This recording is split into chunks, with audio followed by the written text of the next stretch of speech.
Apo, pasok ka na dali. Hapon na. Bakit la? Kasi, nandyan na sila.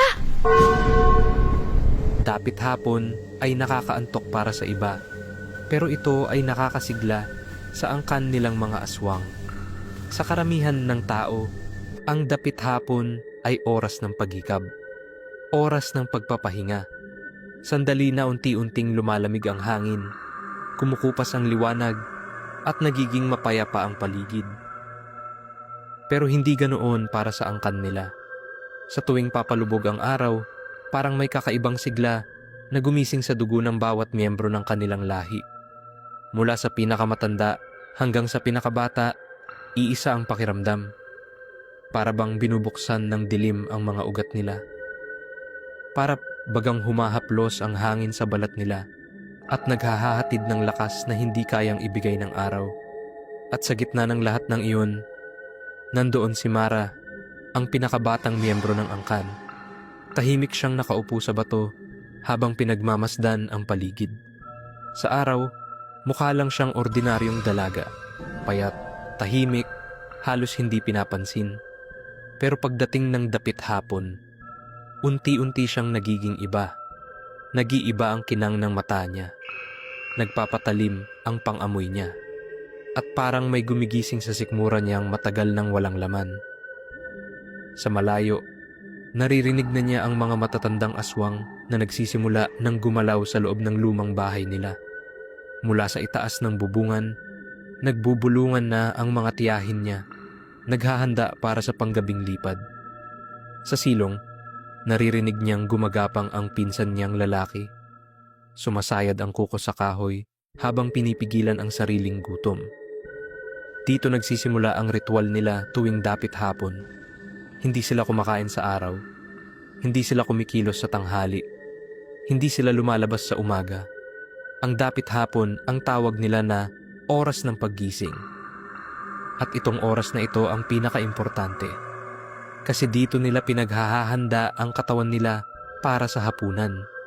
Sa gitna ng bahay, dahan-dahang bumaba ang pinakamatanda sa angkan, si Lola Sanyang. Maputla, manipis ang buhok, pero matalim ang mata. Siya ang nagtatakda ng gagawin ng bawat miyembro.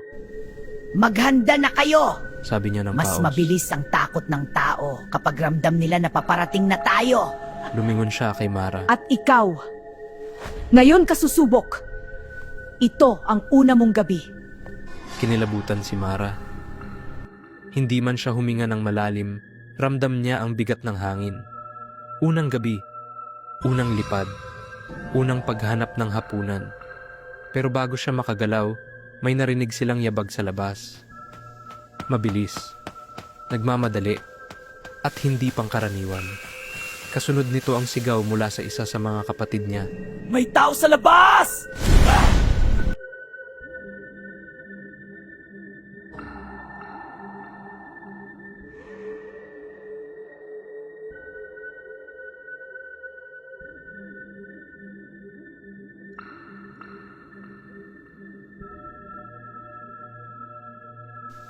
May tao ba dito?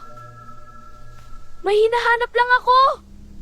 Isang batang lalaki, naliligaw, nanginginig ang boses.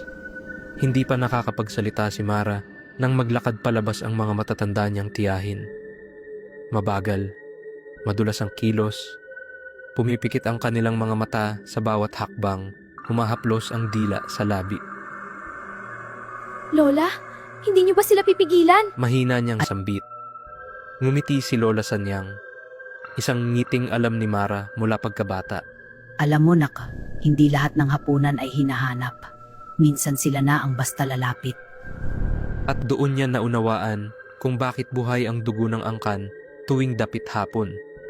Ito ang oras kung kailan naghahanda si Lasho. Hindi lang para kumain, kundi para pumili. At habang unti-unting nilalapitan ng mga matatanda at lalaki, napahawak si Mara sa dibdib niya. Ayaw niyang malaman ang susunod. Ayaw niyang makita kung paano magsisimula ang unang gabi niya. Pero malamig ang boses ng lola niya. Sumali ka na, Mara. Hindi ka pwedeng maging tao habang buhay. Sa dapit hapon, Habang papalubog ang araw, may isang naligaw at may naghihintay na angkan sa lilim. At sa lugar na iyon, sa oras na iyon, walang nakakatakas.